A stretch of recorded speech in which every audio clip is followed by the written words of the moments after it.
everyone, and welcome back to More Knowing Wheel. Yesterday we returned with episode 71 of your favourite, or hopefully your favourite, Formula 1 orientated podcast style show. Today, of course, we are joined, as always, by Jamie183. How are we doing, mate? Of course, I'm back good. from Spa, yeah, fresh Jamie183. off the back of my travels to Belgium this weekend, which was very, very good fun. Yeah, it's currently Tuesday as you watch this. I got back into where I live in Manchester and literally last night. Jamie, it's Wednesday as they watch this. Yeah, sorry, we've broken the fourth wall already, about a minute in, so that's good. But yeah, I had a very good time. The travel back was quite long, but yeah, we've made it, and we're here to record the podcast for you. We certainly are, yes. I want you, just as the show goes on, to sprinkle in anecdotes and stories from your time at Spa-Francorchamps. But as always, of course, if you are interested, if you're watching this on YouTube, wave hello to the camera, Jamie, for me. There will be links down below. Of course, check out Bybit. It's on my chair. It's on me top. Everything like that.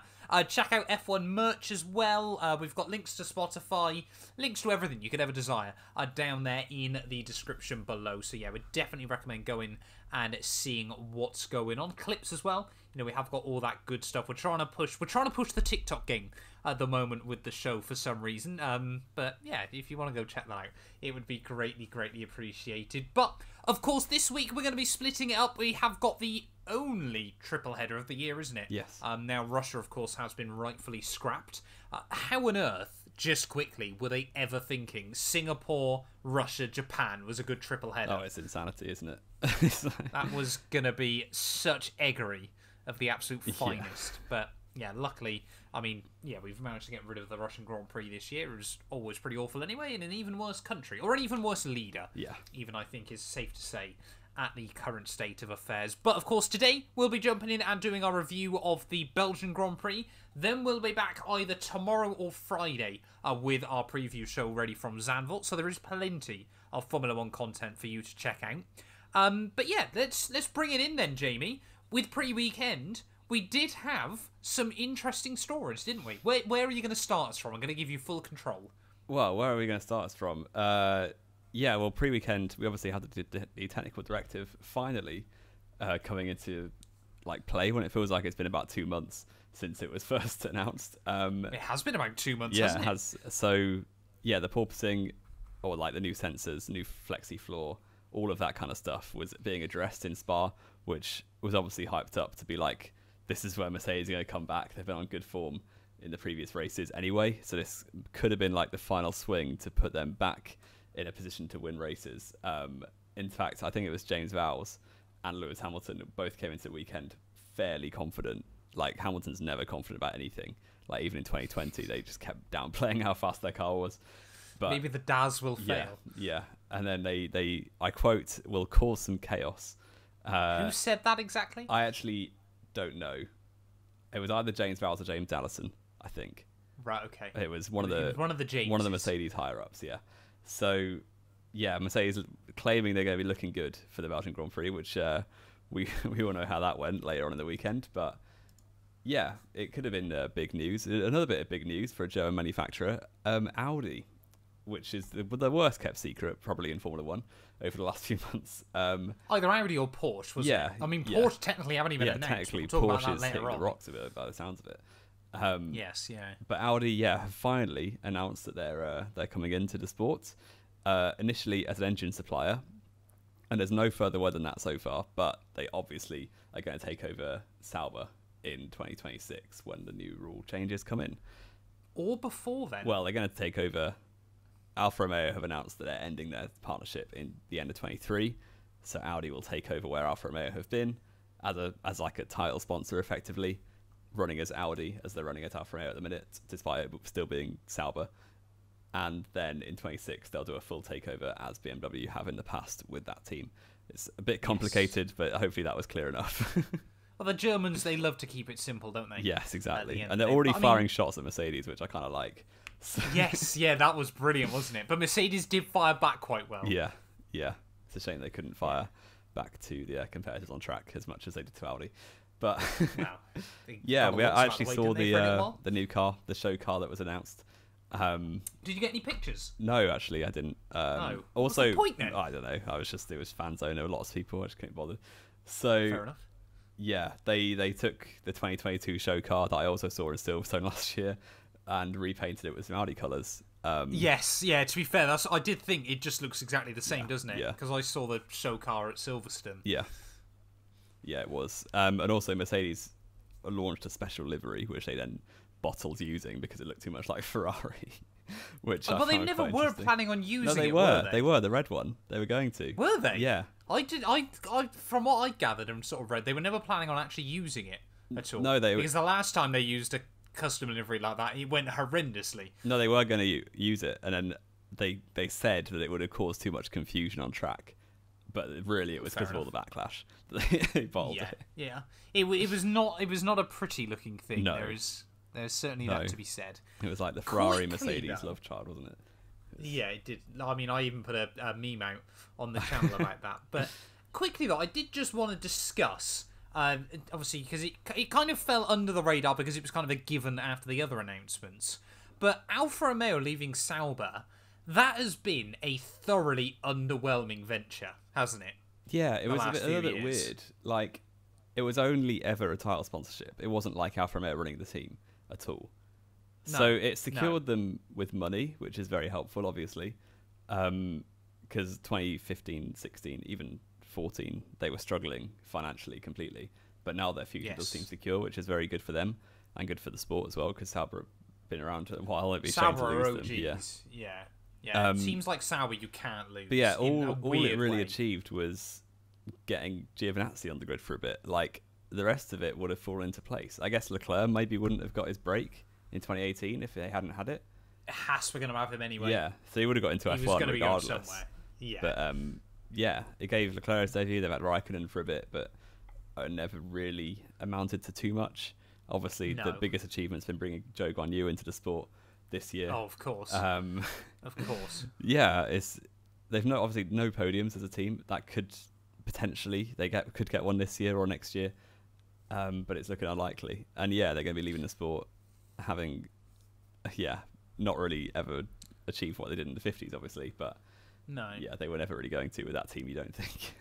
No, exactly. But it's just a bit weird, isn't it? Because there's even things like Alfa Romeo, you always got the sense they kind of only half jumped in anyway with them. For example, obviously all the Formula 1 teams, their esports teams were the same, apart from it was still Sauber esports. Yeah. Alfa Romeo, explicitly from what I've sort of heard, they wanted no involvement with the esports side of things. Yeah. And they were like, no, it's Sauber's, we don't want anything to do with that. Yeah. Which obviously Ferrari were first time round. Yeah, it seems very much like a business opportunity rather than like to get the Alfa Romeo name on the grid was the only real reason they wanted to do it. They didn't really But they care. wanted nothing else. Yeah. No. Yeah. It was very, very strange, wasn't it? This entire venture. But I mean, Audi coming in, I am very, very hyped for that. Like we obviously mentioned, the last time a German company took over Sauber, things went pretty well. Yeah, definitely. Until they went badly wrong, but things went pretty well for quite a while. Yeah, it was building up very nicely and then fell apart within 18 months and they were gone. Yes, yeah. So Which hopefully... was a culmination of things, but... Yeah, hopefully they achieve what they did as BMW Sauber because 2007, 2008, they were quality. And Nick Heidfeld, Robert Kubica was a deadly lineup back in the day. So... Yes. Yeah. Hopefully. But yeah, we'll move on from Audi. No, I wanted to quickly mention one more thing. Go for it. Have you read... I feel like this didn't go particularly viral, but have you read... Sorry, we're going to completely jump off of any sort of knowing wheel here. And we're going to jump right into conspiracies. I watched quite an interesting video a couple of days ago talking about... Did Alfa Romeo and Sauber conspire to screw Antonio Giovinazzi in 2021? For what reason would they have done that? I can't quite work this out either. But there was an interesting video that explained how he lost probably about 25 points over the course of last year. Because the big one that I think a lot of people forget is Giovinazzi could have quite rightly won the Hungarian Grand Prix last year. Really? Do you not remember before that race started, he pit on the end of the formation lap onto dry tyres. Oh yeah, I do remember that, yes. And then Alfa Romeo, when everyone else boxed onto dries, they put him back on inters for some reason. So he would have started the race on a set of dry compound tyres alongside Hamilton and would have been miles in front at the end of that one. Of course, Ocon and Seb would have caught him, but would they have been able to get past? Yeah, I mean...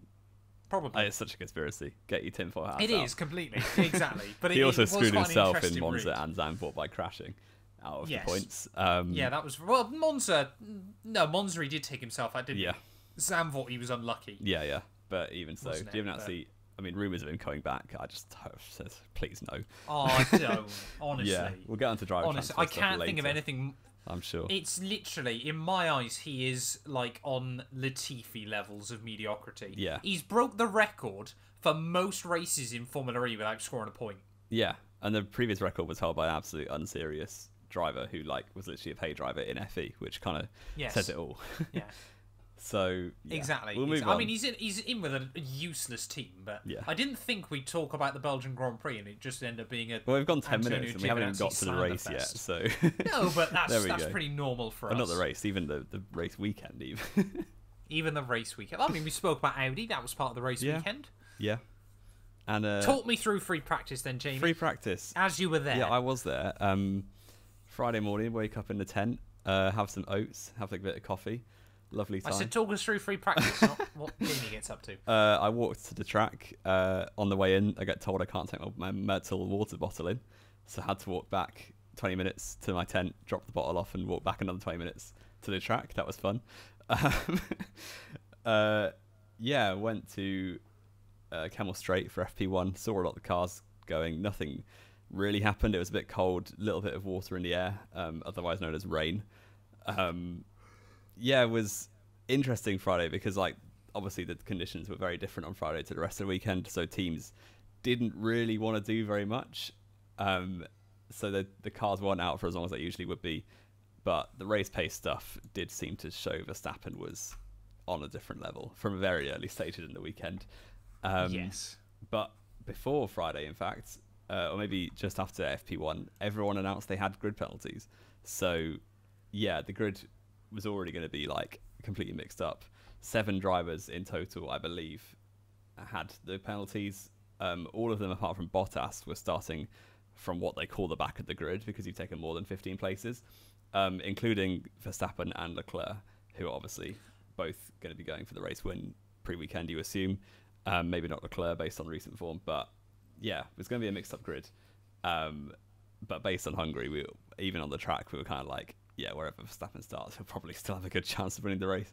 Yes. But yeah, Friday practice, nothing much happened. But yeah, F2 and F3 qualifying, and yeah, they were interesting on the grid, on the track, definitely. Which gives me a nice caveat. Oh, that was so smooth. To the quiz. It's not really smooth when you. Oh no! I hadn't even thought that was going to be what was coming. Oh no! Yes. Can I quickly also mention though?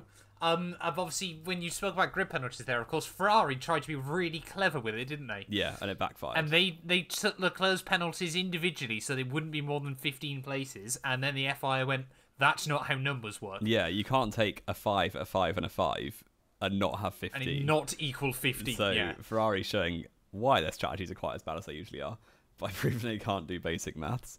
But yeah, it didn't work for Leclerc. Also, Mick Schumacher tried the same thing. Didn't work for him either. No. So yeah, but talking about F2 and F3, one thing I noticed while at the race weekend, looking at the grid, there was no British driver on the F2 grid this weekend. No, because Ollie Caldwell was banned, wasn't he? Yes, and another driver, Jake Hughes, has left. Oh yeah, Jake Hughes has been binned off for Formula E. So yeah, I was like, that doesn't usually happen. I was thinking that. So for that reason, we're going to do a little quiz. No. Since Formula 2 inaugurated in 2017 as Formula 2, there have been 10 British drivers. Oh in total. No! I'm never. You are going to have 1 minute. But Jamie, I haven't really watched Formula 2 until this year. Well, you can get. I mean, I lot can of them get. quite easy. Yeah, right. We'll try. So we'll try. you're going to have 1 minute to name all 10 of them. If my timer's set for an hour and 50 minutes for some reason. I'm going to need an hour and 50 brilliant. minutes.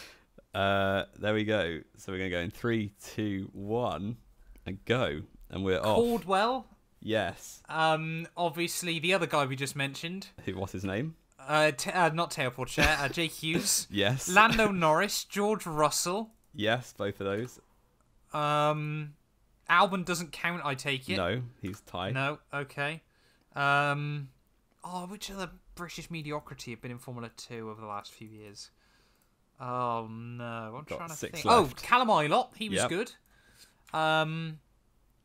Was there another one? No, I'm thinking of Marcus Ericsson. He wasn't. No, not Marcus Ericsson. I'm thinking of Christian Lundgaard. Who else? Who else has been in Formula 2? You got 5 left and you got 20 seconds. I mean, if you wind back the clock, you could make a case for Raggers still being British. How?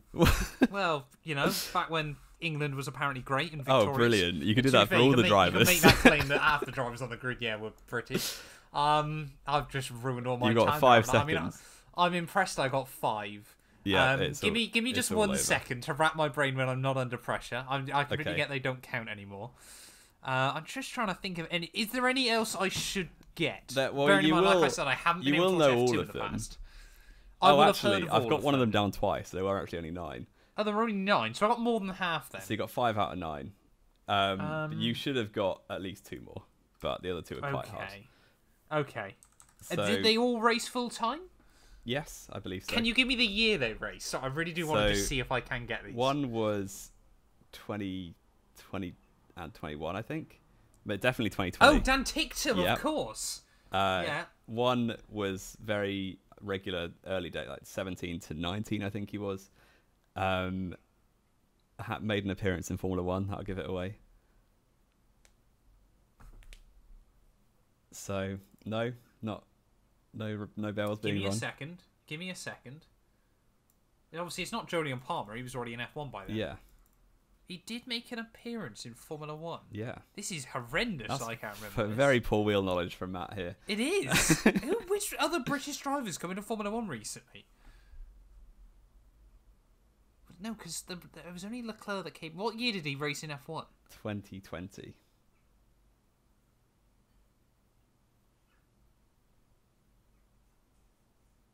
No? Still no? I genuinely cannot work out who we are on about. He raced in F1 in 2020. Yes, he did. It must have been for a bad team. How can I not remember this? Is it really obvious? You absolutely will know who he is, yeah. Well, I'd hope so if he raced in Formula 1. I'm trying to think, was he... He didn't race full time, did he? No. No. But he did race. Yep. And he was British. Yep. I'll give you the other 2 while you think of this one, because you won't get. If you can't get this one, you won't get the other 2. Okay. Which are Ollie Rowland, who was in 2017. Oh, and Jordan King, who was also early days. Yeah, no, because he commentates on F2 now. Yeah, he does. How can I not get a British driver that raced in F1 in 2020? Well, he's on a poor form. It's a bad showing from Matt. It is horrendous. Shall I give it away? Oh, no, give me the first letter of his name. I'll give you the... So his surname begins with A. Still, no. How can I not get this? Who dropped out of races in 2020? And who were they replaced by? Well, Nico Hülkenberg, wasn't it? There were more than that. How am I not getting this? Oh, Aitken. Yes, there you go. Yes, of course. Yeah, but I mean, his one F1 appearance just screwed George Russell, didn't it? Yeah, it did. He did nothing else. He did make an F1 appearance. I'd completely forgot because obviously, Fittipaldi raced. Fittipaldi's raced in F1, hasn't he? Yeah. How would I genuinely completely forgot? That was very, very poor about that from Matt. Yeah, it was horrendous. Awful wheel knowledge. Shall we actually move on to qualifying? I think this is the furthest. Please, desperately, so I can the forget furthest that. we've got into a podcast before mentioning any relevant F1.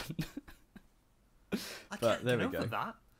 Yeah, all of the grid penalties, as we said, made qualifying probably the most irrelevant session in quite a long time. Yes, since like Monza a couple of years ago. Yeah, it turned out that nobody started the race in the position they qualified. No, but one thing that did save us from a complete farce, at least, was because there were so many people all starting from the back of the grid, or supposedly the back of the grid, they had to qualify like to out They still qualify had each to other. out-qualify It was almost each like an other, A class and a B class between the drivers with no penalties and the drivers with penalties. So at least everyone still tried, and obviously with the tyre change, or like you can change tyres now between Q3 and the race, there's no reason to not try, basically, which was quite good. Well, actually, Jamie, if you remember correctly, you always change tyres between Q3 and the race, because you actually start on the Q2 tyres. Yes, thank you for that. You remember who Jack Aitken is? Now you think you can pull up me on anything. Well, yeah, I know. But then again, in one of my... I think the video that's still got the most views on my channel, I accidentally called him Alex Aitken. Brilliant. And I still get comments to this day going, who's Alex Aitken? Yeah. Well, didn't you call Alex Albon something different for ages as well? I'd probably call him Jack Albon. Jack Albon, yeah. To be fair. Yeah. It's horrendous wheel knowledge from your boy. Just a massive Aitken hater, really, aren't you?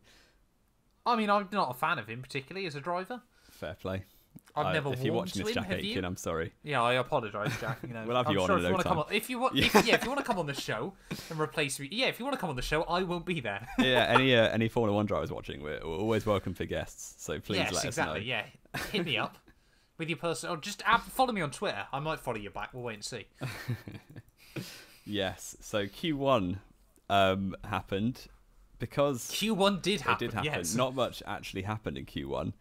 And because of all the grid penalties, every driver in Q1 who was out all moved up places, other than Yuki Tsunoda, who was going to start from the pit lane anyway. So, yeah, he wasn't at the time. No, he wasn't actually, but he qualified 19th and started from the pit lane in the end. Everyone else who was out, which were Vettel, Latifi, and Magnussen, occupied P10, 11, and 12 on the grid, despite going out in Q1. Bottas had only a 10-place penalty, so was going to be 13th regardless of everything, because everyone else had proper back of the grid. He was only 10 places. Unless he put it inside the top 3 on the grid. yeah, that's true. So he didn't bother trying. First Q1 elimination since Monaco 2015, which it's quite a streak. Mad, isn't it? I mean, really, when we talk about qualifying, there probably are only 2 things to discuss, isn't it? Yeah. Alex Albon was rapid down the straights. Yeah. And Max Verstappen was just in another league everywhere. Yeah. So that was kind of it, really. The rest of it was as expected, almost. Ricardo going out in Q2 was a bit of a surprise, but then it was Ricardo. Expected. Exactly. Albon's first Q3. Everyone on the grid has now got a Q3 appearance this season as well, which is quite cool. First time since... Oh, dear. Every full-time driver has made it into Q3 for the first time in a single season since, Jamie? This is hard. This must be a long time ago. 2015? No, Manor. Oh, dear. You think Manor would have made it into Q3? I was like, when was the last time we had it? No. Oh, actually, that year's... No, it was 2016 Sauber was egg, wasn't it? What year was it? Because every year seems to have a back marker, doesn't it? 2009. I was going to say 09, but I thought... Yeah, 2009. Yeah, surely one of the Toro Rossos didn't. But no, everyone made it into Q3 at least once in 09. Every full-time driver. Obviously, yeah. Because there were tons of replacement drivers. Yes, there was like 25 drivers that 28, year. 28, I think there was. Was it 28? Are you sure I'm thinking of 2010? Oh, maybe it is 2010. Yeah, 25 sounds about right. Because obviously Alguersuari, Grosjean, Badoer, or rinsing them off, hang on. Basically every team changed drivers mid-season apart from like 2 or 3. Yeah. Yeah, but Albon made it into Q3 anyway. First time hit for him this season. First time for Williams since Latifi did it somehow. So I still don't know how that happened. That still was bizarre. Verstappen put it on pole on the first runs in Q3. But he only did one run in each qualifying session, and he was still 6/10 clear of anyone. So he watched his pole position, or like Pirelli, he got the award for it. So fastest qualifier award. He watched that be confirmed from the garage, a la Sebastian Vettel in 2013. Yes, Singapore, wasn't it? Yeah. Yeah, fastest by 6/10, which on one run, which is just ridiculous. Another thing that happened is... sorry, quickly. Oh, go on. Quickly, can I just add? Leclerc, 2019, actually outqualified the rest of the field by more. He did, yeah. Leclerc was... I think the gap for Leclerc was bigger on Saturday than he won the race by. Yeah. It was 0.89 something, 0.898 in qualifying over Vettel. I thought it was 7, I thought. Yeah, even so, it was a lot over Vettel. Obviously, the Ferrari was horrendously illegal. Nice engine, yeah. They dropped like 8/10 on Mercedes in Sector 1, which is one corner. But yeah, Verstappen pole. Talking of Ferrari, they accidentally put Leclerc on the wrong set of tyres, which We saw that happen in Hungary in the race, but it hasn't happened in qualifying yet. But yeah, they were meaning to save his new set of soft tyres that he gets for Q3. They were hoping to use them in the race, or save them for the race at least. But they accidentally put them on his car in qualifying, despite him basically being confirmed to be qualifying second off the back of the grid people, because he wasn't ever going to beat Verstappen, and he could have out-qualified the rest of them on his used softs from Q2, which they were meant to be using. I mean, Ferrari. I mean, to be fair, they did use the slipstream quite well at Spa. They did. Yeah, they did. But they've always been quite good at that. Just, so used to having number 2 drivers that, they basically spent 5 years making Barrichello just doing Schumacher everywhere, all the time. Yeah. Did it for most of the race in Austria 2002 as well.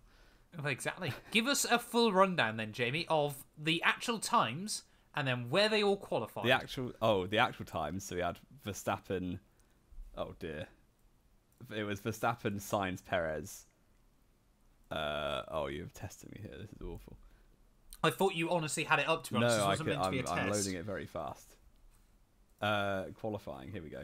So it's Verstappen, Sainz, Perez, Leclerc, top 4. Yeah. Ocon, Alonso, Hamilton, Russell, Albon, Norris was the qualifying order. The actual starting grid: Sainz, Perez, Alonso, Hamilton, Russell, Albon. Ricciardo, Gasly was meant to be 8th, but then ended up in the pit lane. Stroll 9th and Vettel 10th. Double top 10 for Aston Martin. First double top 10 of the year for them. Really? But, but that being said, and I'm sure we'll talk about it later on, they were one of the pleasant surprises from their race pace has always been quite decent, hasn't it? But just quali pace hasn't been there. So having a race weekend where they just are top 10 by default must be quite nice. Yes, yeah. But yeah, Mercedes clearly planning on causing carnage. Yep, behind the Alpines. I mean, they behind the Alpines, and safe to say, pretty early on, one of them didn't they? Yes, into the race. We had Alonso claiming he's going to lead into turn 5, as always. Going up the hill, you've obviously Perez started second, had a really bad start immediately, dropped to 5th behind both Mercedes and Fernando Alonso as well. Up the hill, you've got Sainz leading quite comfortably, and then Alonso and Hamilton, the 2 champions, going side by side. It didn't go particularly well for Lewis Hamilton, who, unfortunately for him, squeezed Alonso a bit too hard onto the curb on the inside of Les Combes and launched himself into the air, giving Alonso a very bit of minor damage that wasn't picked up until about lap 43 by the cameras. So he didn't get a black and orange flag for it.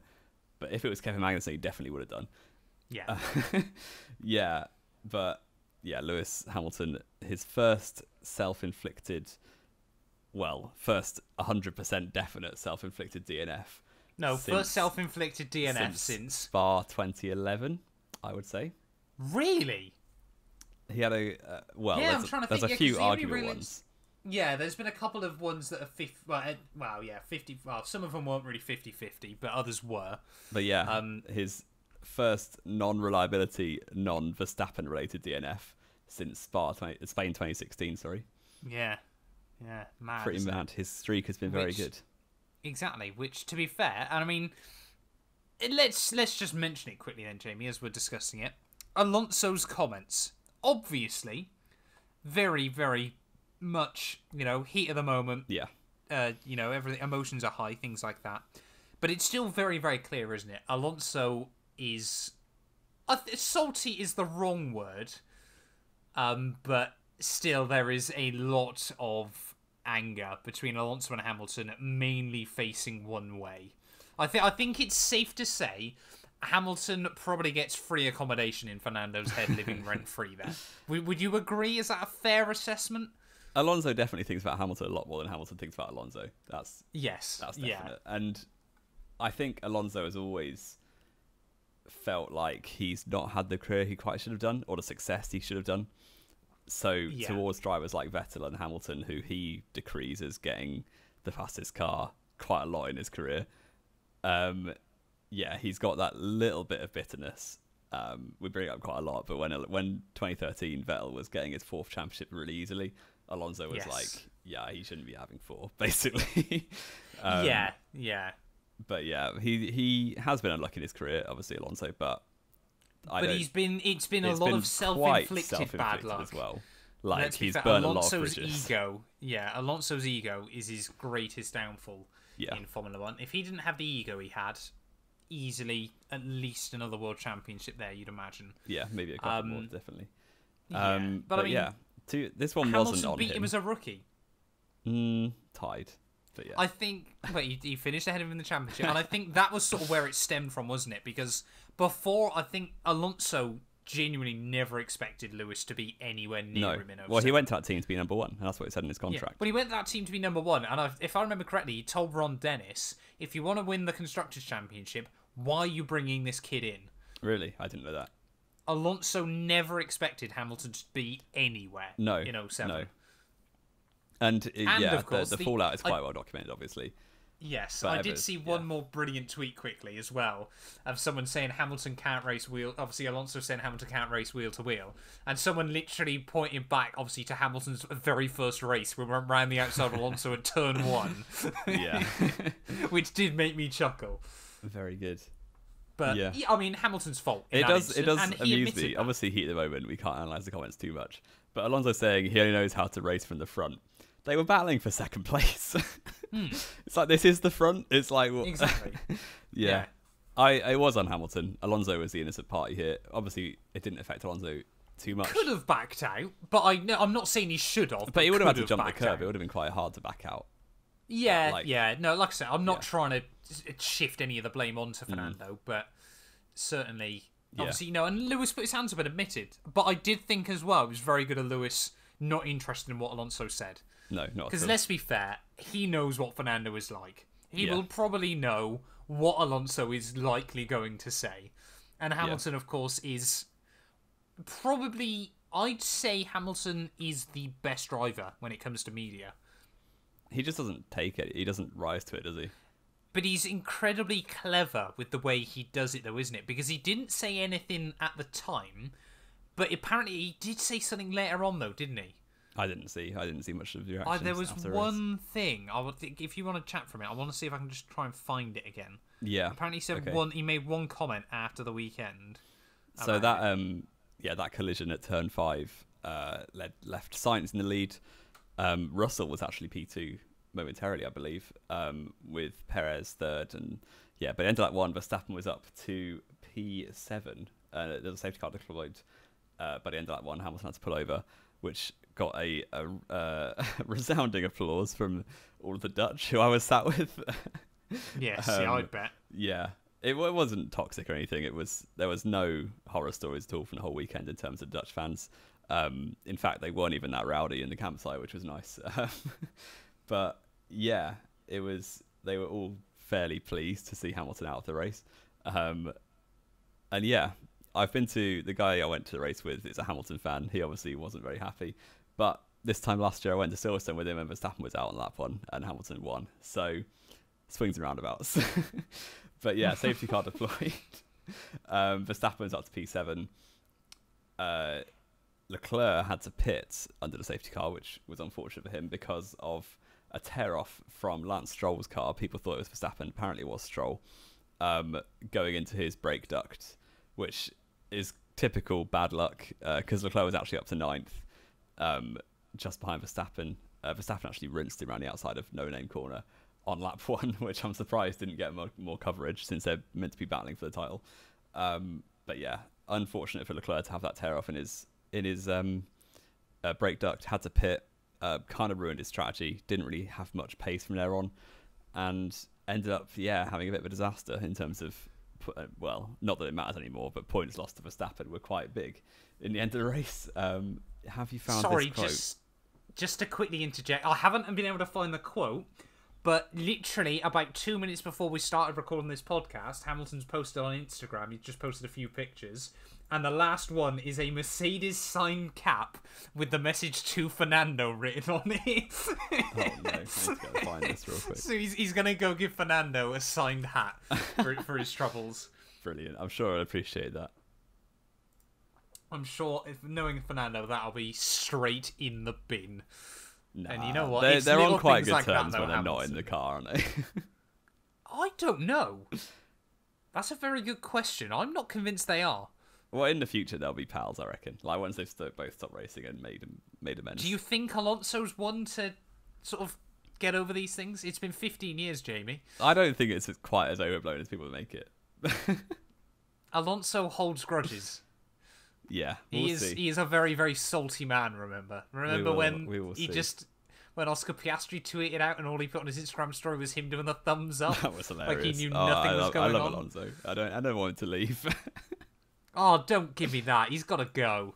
Oh, he's got to go. Give me at at least point. 2 or 3 more years. Well, he's got a 3-year contract. Really? He's around forever. Oh, yeah. I feel like at this point, Shall not because of what happened at this weekend.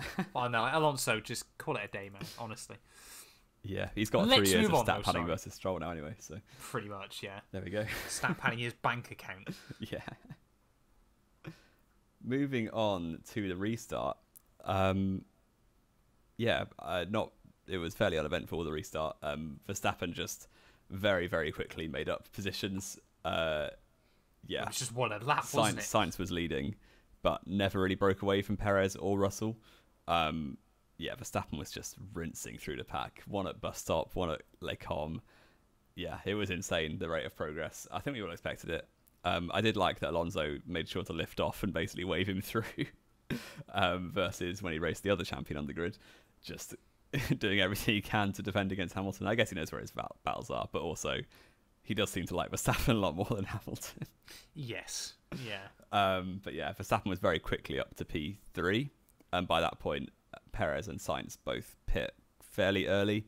I think lap 12, Sainz came into pits despite starting on mediums. Verstappen was on soft, so yeah, Sainz pitting early for a new set of mediums, came out behind one of the McLarens, I want to say. Do you remember who it was? Ricciardo. Yeah, and then that cost him maybe half a lap of pace trying to get past Ricciardo. But 5 laps later, Verstappen just doing laps on his own in the lead. Pit came out behind Perez and Sainz, caught very quickly. Obviously, Perez was waved out the way. Actually, 1 lap later than he should have been, because the first lap, I think Verstappen thought he was going to get through, and then Perez kind of didn't let him through into Les Combes as he thought he would.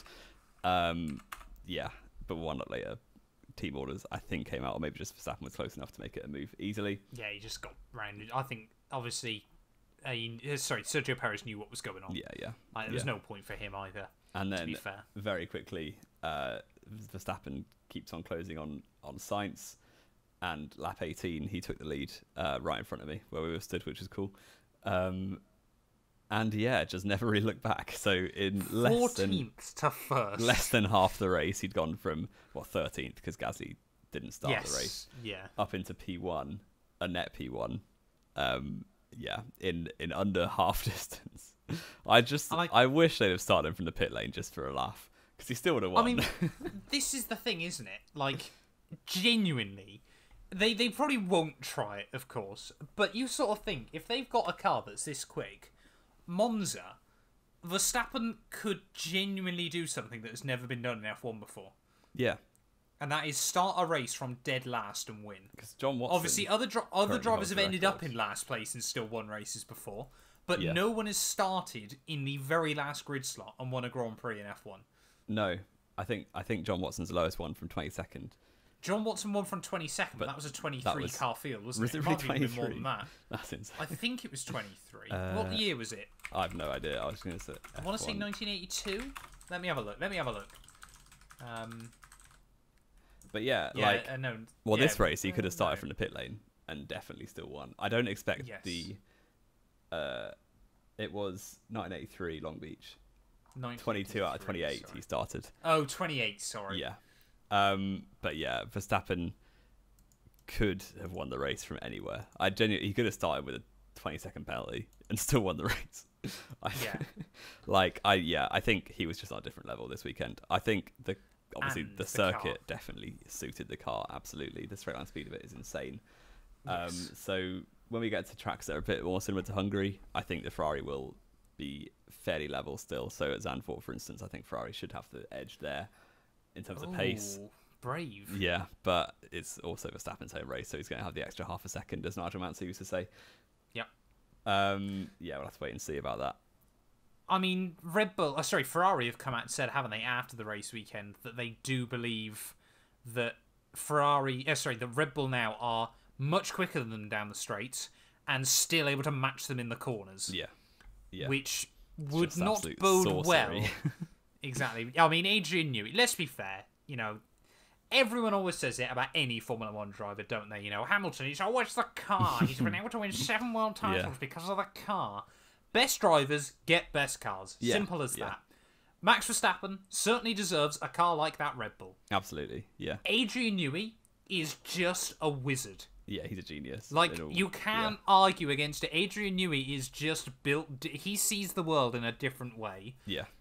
And is able just to find a way to make things happen with air that no one else can. Yeah. Yeah, definitely. And when you kind of pull those things together... I mean, we could genuinely get 2013 Seb second half of the season vibes, couldn't we? Well, yeah, I've just had a look. He's been responsible for 11 Drivers' Championships and 10 Constructors' Championships. I think he is the most successful person ever in Formula 1. Probably in terms of, I would imagine so. I guess technically a lot of the Mercedes people have won 16 now. But Adrian Newey's won 21. 17 even, with the Brawn as well. So, but say if someone went from Ferrari to Brackley, which I don't know if anyone did, they could have more. But, a few did. Yeah, because if they were at Ferrari for early 2000s, then moved to Mercedes for 2010s, that would be insane. But Adrian Newey has single-handedly... we're discrediting the rest of the team, but he has been heavily influential in a lot of championships in his time. Yes, and it is just the fact everywhere he goes as well. Just with the dominates. exception of McLaren, wasn't it? Even they won 98-99 with him. Yeah, he just joined, hadn't he? Yeah. Yeah, to be fair. But then, he got probably Williams should a have load won of a lot dominance. more. He got Red Bull a load of dominance with Sebastian Vettel. And now it looks like, obviously the first half of the season, I think Ferrari at least were level, potentially not, had the edge over Red Bull. Yeah, they definitely had the edge on one lap pace, but it seemed like Red Bull just slightly had a bit more come Sunday. Yeah. And now this Red Bull is insane. It's about when he's going to win the championship now rather than if, which is very good news. His second world championship. He's going to become the 9th driver ever to successfully defend their first world title. Wow. Didn't know that. Yeah, doesn't happen often. Oh, Lewis Hamilton didn't do it, did he? So. No, he shame about nice gearbox. But... Yeah, I mean, the rest of the race kind of simmered down a lot, didn't it? Yeah. The only other real things we had was that 3-wide Riccardo Zonta-inspired tribute moment between Gasly, Seb, and Ocon. Yeah. Which, not quite sure why Seb jumped Gasly out of turn 1. Yeah. But GG's to Ocon there, sent it around the outside. Yeah, Ocon drove very well. He's been doing it for a while now. He did. No one's really 2 noticed. double overtakes this weekend. Yeah. You can't claim that. I don't like him, as we well know, but he's driving very well. You make that clear every time you mention it. Yeah. Yeah. And, I mean, Gasly could be his teammate next year. Yeah. We'll discuss that more in the Dutch Grand Prix preview, though. We'll be back with all save that. Yeah, there was also a bit of a train. Meltdown. There was a big train between Albon down to the rest of the series midfield runners, basically. You had Stroll, Norris, Joe, Tsunoda, and Ricciardo all behind Alex Albon for the final point. In a DRS train, the Williams was so fast in Sector 1 that Stroll was behind him genuinely about 20 laps and couldn't ever have an opportunity because of the launch Albon got out of Turn 1 down to Eau Rouge. But yeah, it was a good race. I did enjoy it. It was better than 2018, which is the last time I went to Spa. Yes, it was better than 2018. It's the last time. It's the only Grand Prix we've both been to, isn't it? We'll have to do one at some point, Jamie. We'll have to go to a live podcast. We'll do a podcast from a race at some point. I would say a campsite, but Matt's too big for campsites now. So. Oh no, I'm not paying for you to our hotel. What do you mean too big for campsites? No, I suppose actually I've never actually camped at an F1 race. There we go. Yeah, so that was kind of it really. The point scorers. I forgot about a bit of Ferrari incompetence. Let's not forget Ferrari doing a clown show quickly. Yep. It wouldn't be a race without it. Week. Yes. Talk me through it. Talk me through how did Ferrari do this again? It's a very well trodden path of a championship contender with nothing to fight for in the race, pitting late on for a fresh set of softs, or not fresh because they put him on in Q3 by mistake. Mercedes do it. Red Bull have done it in the past. Yeah. Surely. Gasly did it when he was at Red Bull all the time. Yeah. Surely a team with the experience in Formula 1 like Ferrari will not balls this up. Yeah. So, yeah, they pit Leclerc at the end of lap 43. No, the end of lap 42, He'd already told them he didn't want to pit. Yeah, they put him onto a fresh set of softs, drops him momentarily behind Alonso, which I'm sure they didn't expect. Don't worry, it's not a big deal. If anything, it probably helps him because he gets DRS for his attempts on the fastest lap. Yes. He does indeed overtake Alonso on lap 44 for the 5th place back, which is all he was anyway. He pit from 5th, he came out 6th, overtook Alonso back to 5th. No worries, nothing's going wrong yet. He then finishes the lap. And here's where it falls apart. Doesn't get a fastest lap by 6 tenths away from Verstappen's time. 6 tenths away. Verstappen's time with no DRS on old mediums compared to a Ferrari with DRS on new softs. And then to add insult to injury, according to Leclerc, the brake duct or the overheating caused by the brake duct, caused by the tear off early in the race, came full circle and broke a sensor, which meant his pit limiter didn't work, and he went 51 kilometers an hour, or 51 miles an hour, sorry, and ended up speeding in the pit lane. 5-second penalty, dropped him behind Alonso, so he ended up finishing 6th. When if he'd had not pitted, he would have just finished 5th and had no jeopardy, and it would have been an okay recovery considering where he was after the safety car. But no. Ferrari, ladies and gentlemen. I'm going to cheekily plug, actually. If you want to see Ferrari not always mess up their strats, follow my F1 Manager series as well here on the channel. But don't watch Monaco. Monaco did not go well. Oh, well, Ferrari going to be on the phone then, getting you a job. I might have finished 2 laps down with both cars at Monaco. Oh, dear. That's like 1970s stuff. It is, yeah. It rained a lot, and Charles Leclerc kept telling me he wanted to go back onto dries, and I listened to him, which was stupid. Oh, yeah. There we go. The less spoke about that, the better, I think, today. I think, though, there is still a few other little talking points, isn't there, from the Grand Prix that we kind of glossed over. One, of course, it seems like the technical directive, again, we don't know whether it's a technical directive, we don't know whether Red Bull have just brought a lot of upgrades that have really worked. There are rumours, aren't there, rumblings around the place saying, are they really sticking to the budget cap as well as they're meant to be? Which, again, you don't know. It's conjecture for this point. I think other talking points, though, Jamie. Aston Martin, very, very strong race pace once more there. 8th and 11th, brilliant race out by Seb.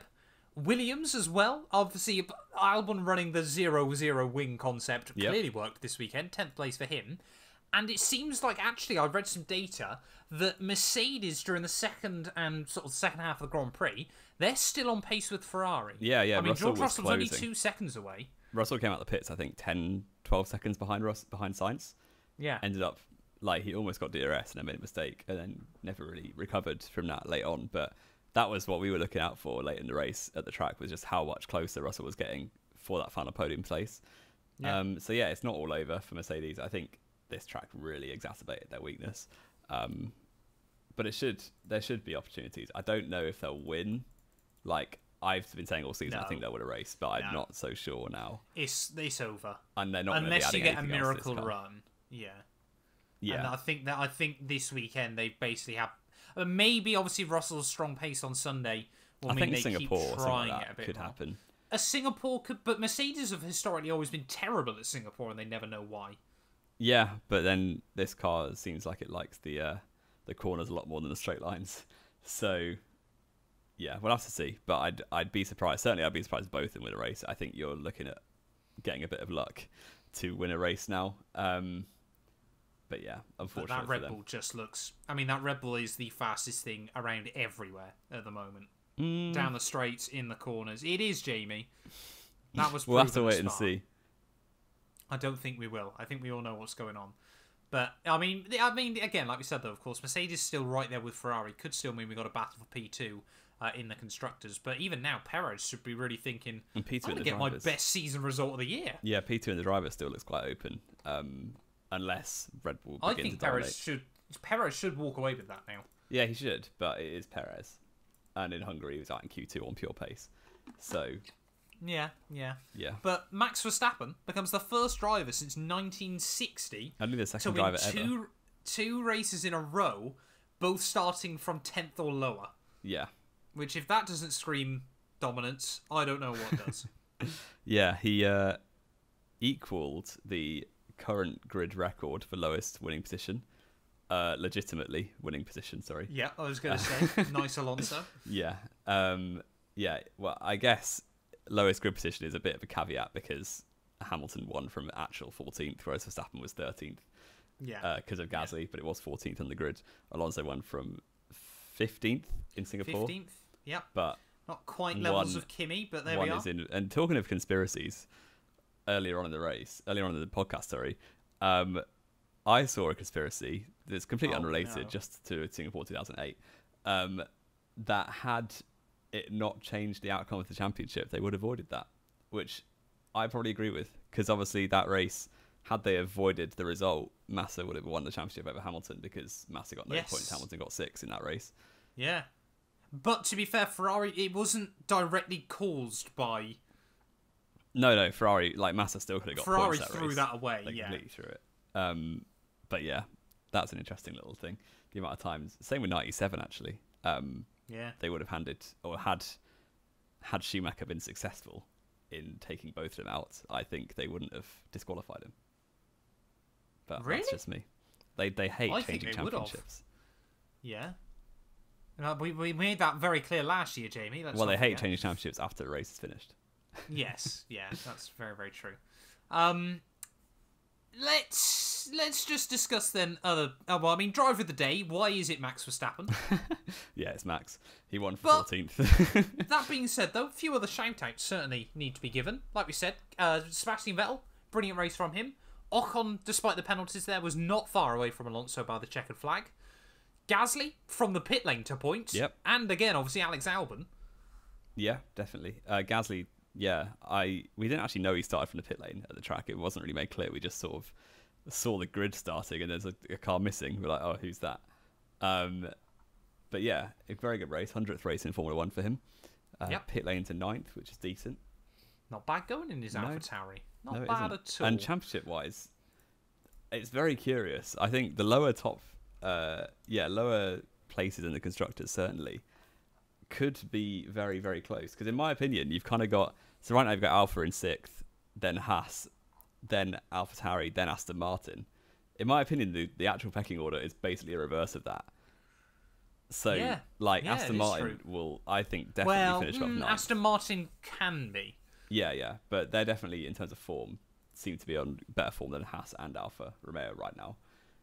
So that'll close up a lot. There's 25 points in it between 6th. 27 points in it between 6th and 9th right now, 4 teams. That's one to keep an eye on because Alfa have been on really poor form, and so have Haas. And AlphaTauri picking up 2 points here. Aston Martin have had points in the last 5 races now, I think. I want Williams to be battling them though. I don't think Williams is picking up 20 points to pick. Nor do I, but that doesn't change the fact I want them. Well, you put them 5th at the start of the year, so it's no wonder. I did put them 5th. No, I didn't put them 5th. No, you put them 8th, I think. But initially, you put them 5th. I wanted to believe. I want to believe Williams are gonna get back. Yeah. And let's not forget, we were actually hyping them up at the end of last year. Yeah, we were. I still don't really know why. There was a lot of hype around that team. Yeah, and also Alpine look like they'll be ahead of McLaren, I think. There's only 20 points in it. But the way it's going, McLaren have only really got one. They've got one hand tied behind their back with Daniel Ricciardo in the team. Yeah, they're doing Make-A-Wish for Daniel Ricciardo still. Yeah. So it's Alpine looking nailed on to get P4 in the championship. They've had double points so many times this year. They've actually been a fairly well-run organisation, apart from trying to get Piastri in the seat. Yeah, we didn't. I was just thinking about Piastri. We didn't get any confirmation, did we, yesterday? No, apparently it's happening this week, isn't it? About the court case and that. I think. Well, it was. I thought it was yesterday, to be honest. I do think, regardless of what happens, he will be racing for McLaren next year. If Alpine win the court case, they will just get a massive settlement. So, I still don't think Piastri will race for Alpine. They'll just get a massive payout. No, of course not. Of course not. They're going to be stuck with Daniel Ricciardo. Or Mick Schumacher, but we'll talk about that another time. Yeah, well, like we said, we'll discuss all those goings on. Or Pierre Gasly, yeah. Let's jump over then to F1 Fantasy. Yes, because I did quite well. Oh, no. So we'll jump straight into it. I mean, I didn't do badly. We don't know how well we did yet. I think you outscored me because you seem confident. I binned off Bottas before the race weekend, which was a good call. Okay. Because he got a DNF. Yeah, that was a good choice. I also binned off Leclerc because I'm sick of him getting a turbo for 20 points. I didn't, which now looking back was probably a mistake because I'm guessing you turboed Perez. Indeed, I did. Oh, so yeah, my team's looking like Verstappen and Perez now, with Perez on the turbo most weeks. Alonso still there doing bits. Stroll actually bought in, which is a bit unserious, but we move. And also Kevin Magnussen. I should have got Albon in, but I didn't think he'd actually be that good. And still Ferrari as a team. So yeah, it went quite well. I got 198. Oh. What are you saying for this week? I kept my lineup of Magnussen, Verstappen, Russell, Albon, Leclerc, and Alpine, and I didn't actually do badly. I mean, 171 is not bad. No, it's not too bad. But didn't do me many favors apparently between us. No, so that's going well. Where are you in your own league? We've got 4.49k. So almost 4,500. Yeah, we're almost at 4,500. Just join 12 the league more to go. Get in the league. Yeah. There's links down in the description every week. Excuse me. I am 653rd, which actually is still very respectable, I think. Yeah. I'm guessing you're about 200 places above me. I'm 309th. Wow. So, okay. So that's what, top 10%, which is pretty good. About top 7%, isn't it? Yeah, I'll take that. It's very good. A round of applause for Jamie. Thank you. Fair play. Clearly, I mean, you're not quite some of our top drivers, which we'll talk about in just a moment. But what you do is you join a league for a sweepstake, and then you actually try, and it's actually not that hard. So you'd be amazed. Sorry, remind me, is it 20 quid? I think it was 10, but I actually can't remember. But if 10 quid? If it's 20 you're dedicating this much time to £10. Yeah, of course. It might be 20. I actually can't remember. That might be. But is that like going to be the only £10 you earn this year? 10 quid, and you're literally dedicating hours of your time to this. No, maybe hours, minutes before a race. It's hours. It's hours. But I'm actually winning that league by quite a bit at the minute. So you need a job. Oh, don't worry about it. Yeah. So we'll go on to our little shout outs for the top 10 race and wait, hang on. Did Mansell's mustache play his Mega Driver this week? Oh dear. Oh, it's finished for him. Oh no. Oh, did he? He played his Mega Driver on Lewis Hamilton. Oh no! That's his second one. You're optimistic. It's all gone wrong for Mansell's mustache. Surely. He scored less than me. Yeah. Oh no. And he's got no Mega Driver for the second half of the season. Sorry for outing you like that, Max T, but yeah. But you've been incredible all year. You've been so good all year. This is an absolute mess. I mean, he's still miles ahead of everyone else in the league, but surely, I'll have a look in a second. He's not top of the world anymore. Surely not. Do you want to do race or do you want to do overall? We'll do overall since we started off with Mansell's mustache, who is still winning, but now has no chips to play with the rest of the season. Ahead of Larry T in second place, a regular top 10 finisher. Sorry, Mansell's mustache quickly is down to 6th place in the world, and he's got no Mega Driver. And everyone else around him has got a Mega still. I'm so sorry, Max. It's gone if you're listening to this, I'm genuinely if you need a shoulder to cry on. I do wonder if he got hacked or something because he had. No one's gonna hack an F1 fantasy team. It's true. Surely. But why would you have Hamilton signs Stroll, Albon, Magnussen? Because I'm guessing he thought Mercedes' technical directive was going to work potentially, and he was going to bag insane points over anyone. You should never use your Mega Driver though in a race weekend like this. No, after a huge rule change. Maybe not huge. I mean, I'm sure Max knows all this, but yeah, still. It's hindsight FC over here. But we've got Dipam in P3, not far behind Larry for second place. We've got Mission Smoke Winnow. I don't know what. Yeah, something to do with Ferrari there. With Nihal in P4. Well, it's basically just there to get people to smoke, isn't it? Yeah. Mission Smoke Win Now. To be fair, half the sponsors are still tobacco in F1. It's just no one actually cares. It's either tobacco or the far superior Bybit and cryptocurrency. Yeah. Because crypto is our future, people. We've got the Boys Who Cry Wolf with Bryce G in P5. Timotheus W with Scuderia Wickham P6. Luca B P7. Alan Brittis in P8. Ferrari Masterplan P9, and I think a new entry into P10 with Cancrone Racing Points. No, I remember Cancrone from previous years. He's always been right there. I haven't seen his name show up this year, but it's definitely a name I recognise. Yeah, I didn't watch your fantasy videos last year, so first time I've been seeing it. Not many people did. That's why we bundled it into the podcast. I actually came 255th in Belgium. I have no idea where I without came. a Mega Driver I think that's quite good. Not many people use their Mega. Don't big yourself up too much. Oh, look at everyone in the top 10 I did. came... Where did I come? I don't know. It's on the... Where did I finish? If you're on lobby... Oh, sorry. 848. Yeah, there you go. 848, sorry, which isn't bad. Having a look then. Special shout out to our top 10 of the week from Belgium then. It was TM that came out on top there with 305 points. He Mega Drive it, I'm guessing, Verstappen. Yep. Yes, he did. Lance Stroll, Sonoda, Schumacher, Alonso, Red Bull as his lineup there. Very, very interesting. Clearly all your eggs are in one basket. Andy B in P2 there, 298 points. I'm guessing it's a pretty similar lineup. He Megaed Verstappen, turboed Perez, Red Bull, and then both Haas cars, and unfortunately Bottas. So if you didn't have Bottas, you had Albon there. You would have scored big, big points. Jack in P3 ahead of Rufus in 4th. Kate with Squadra there in P5 ahead of Moa Carlos. Moa again actually getting 2 cars into the top 10. Not his first team though. That came 12th, but still a very, very good week. 3. Yeah. Sylvester in P9 and then Epic Zach 24 rounds out our top 10 this week there. If you wanted to get in the top 10, you needed 257 points or more. So a round of applause to all of you. Yeah, so if I Megan Max, I would have been. So yeah, you would have. Quite comfortably. 98 points more would have put me on 296. So I actually would have been third. That's second? No, third. Second? 296. Second? Oh, sorry, yeah. Third. Yeah. You're let down. You're let down. Terrible. You're disappointment. Yes. So shall we move on? Our predictions were done about 3 weeks ago, it feels like. Before we knew any engine penalties. Yeah, we kind of got nerfed this weekend. I need to go and find out what they were. I've got them. Oh, quickly. okay. Give well, me 1 you second, can because go I through posted up them. Yeah, it didn't go well.